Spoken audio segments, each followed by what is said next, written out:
section 10.6, osmotic pressure.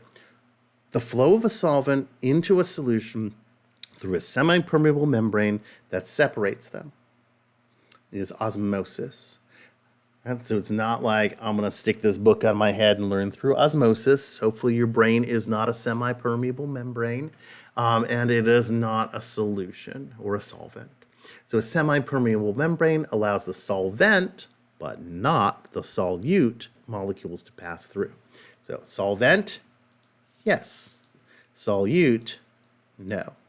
The volume of the solution is going to increase and that of the solvent decrease over time, and the change in liquid levels stops when we reach equilibrium, so when they've balanced each other out.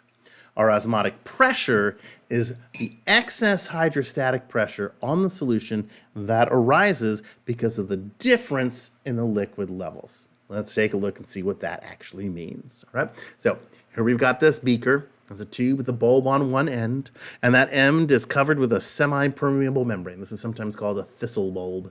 And I've got a couple of these that we can bust out if we need to see that. So we've got a solution inside, right? And we've got a pure solvent on the outside. Well, nature wants to have these things equilibrate. It wants to reach equilibrium. So what's going to happen is this solvent is going to move inside in an attempt to dilute that solution. Now, if we just let things happen on their own without this semi-permeable membrane, some of the green stuff, the solute, would try to get back out into the pure solvent, but it can't. It's blocked by that semi-permeable membrane.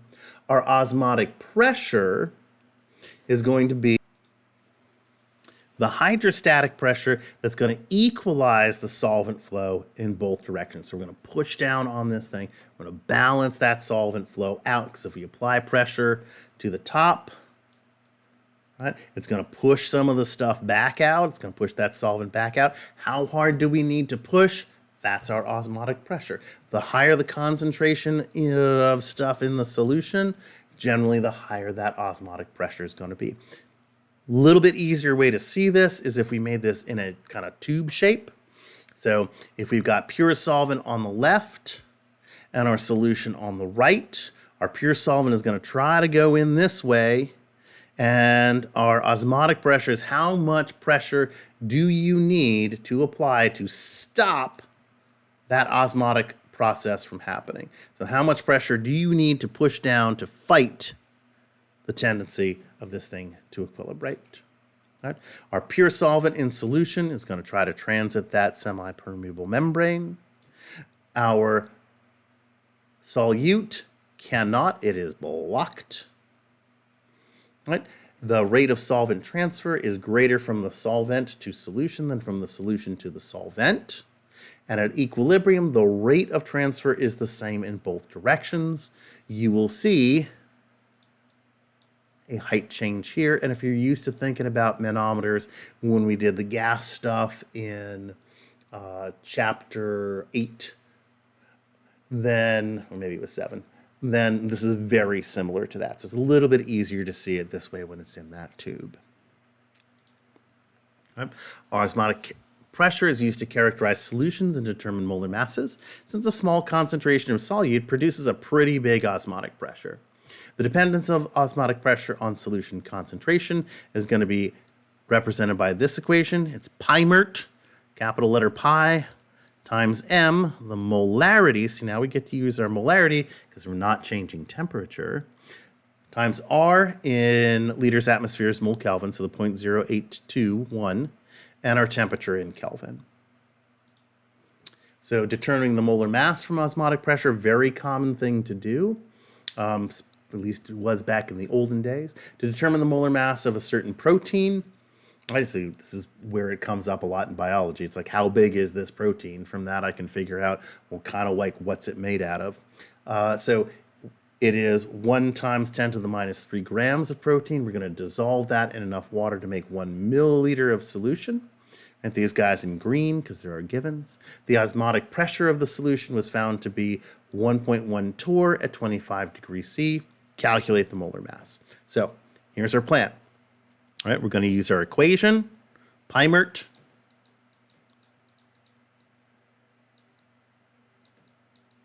to find our molarity.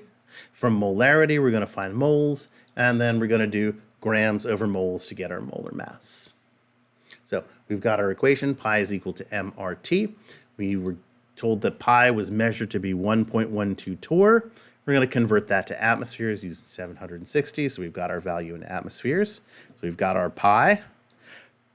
R is the ideal gas constant. We already have that, 0.8206 liters atmospheres mole Kelvin.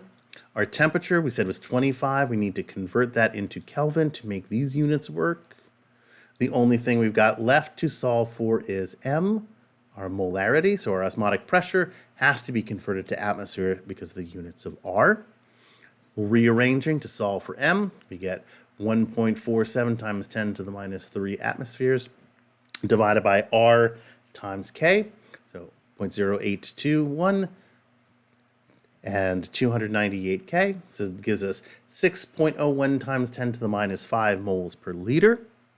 Since we've got 1 times 10 to the minus 3 grams of protein in 1 milliliter of solution, right? So this is just going from milliliters to liters and milligrams to grams. The mass of the protein per liter of solution is going to be 1 gram per liter. So now we've got a mass. Right, that's our mass of protein. We've got moles per liter. That's going to give us our moles. So our solution concentration is 6.01 times 10 to the minus 5 moles per liter. This concentration is produced from 1 gram, 1 times 10 to the minus 3 grams of protein per milliliter, or 1 gram per liter. We're going to take our 6.01 times 10 to the minus 5 moles of protein, which has a mass of 1 gram. We've got moles, we've got grams. We're just going to divide. We end up with 1.6 times 10 to the 4th grams. And that's a really big number, but proteins are really, really big molecules. So the molar mass of the protein is going to be 1.6 times 10 to the 4th grams per mole. It seems large, but it's pretty small for a protein, right? If you're used to doing chemistry, you're like, whoa, that's huge. If you're used to doing biology, you're like, it's not bad. Right? Osmotic pressure is important in dialysis. So in dialysis, you have a solution, right? You've got urine and bodily fluids that have high salt content, for example, or waste content. You want to purify them.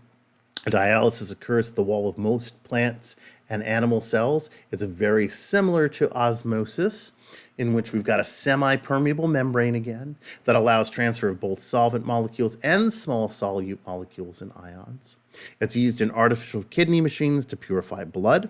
Blood passes through a cellophane tube, the semi-permeable membrane that is immersed in the dialyzing solution. The dialyzing solution contains the same concentrations of ions and small molecules as blood and has no waste products normally removed from the kidneys. In a pinch, you can use pig intestines instead of cellophane. Right? So impure blood goes in. Right? We have the dialyzing solution that this is immersed in. Waste products are going to dialyze out, and purified blood comes out the other end of the tube. Right? A couple more terms that we want to deal with are isotonic solutions. So isotonic solutions have identical osmotic pressures. Fluids administered intravenously must be isotonic with body fluids. If they're not, bad things are going to happen. If red blood cells are bathed in a hyper or above tonic solution, the cells are going to shrivel in a process called crenation, from Latin, crena, meaning notched. In a hypertonic solution, a solution having a higher osmotic pressure than that of fluid cells, right? If you are in a hypotonic solution, right, it's pure water, the cells are going to rupture because of the flow of water into the cells, and they're going to blow up like a balloon. This process is called hemolysis, hemo meaning blood, and lysis meaning splitting. So a hypotonic solution wants to make the concentration the same inside and outside of the cell. Water rushes into the cell to try to dissolve it and make it the same as the outside. Cells puff up full of water. A very important process these days is reverse osmosis. When we get ultra-pure water in the chemistry building, it's using an RO, or reverse osmosis process. It occurs when a solution is in contact with a pure solvent across a semi-permeable membrane and is subjected to an external pressure larger than the osmotic. So in other words, you're not just equilibrating those two things like we saw with figuring out the osmotic pressure. You're applying extra pressure and you're forcing solvent across this membrane and leaving behind an extra buildup of the solute.